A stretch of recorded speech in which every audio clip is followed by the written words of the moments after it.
Na jinsi gani utaweza kuedit video kama hii yenye mtindo wa kumask video. Tembea na mimi. Kwanza utarekodi video yako ukiwa unatembea. Kisha utafungua app yako ya CapCut na utaanza kuedit maandishi kwa namna unavyoyataka wewe. Mimi nitaanza kuedit kama hivi ninavyoyataka, nitaandika neno Kaizer. Hakikisha unaweka maandishi ambayo yataweza kuonekana kwa urahisi kwenye hiyo video yako.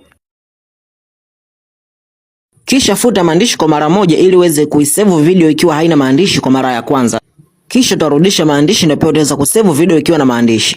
Utaanzisha project mpya na kisha uta import ile video yenye maandishi ikiwa kama ya mara ya kwanza, na kisha utaweka ile video ambayo haina maandishi ikiwa kama layer ama overlay.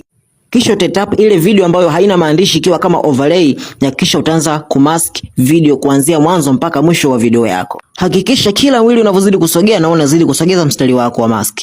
Na hii ndio video baada ya kuedit. Ni simple sana, hata wewe unaweza kufanya kwenye simu yako ya smartphone. Nina imani utakuwa umenielewa hadi kufikia hapa.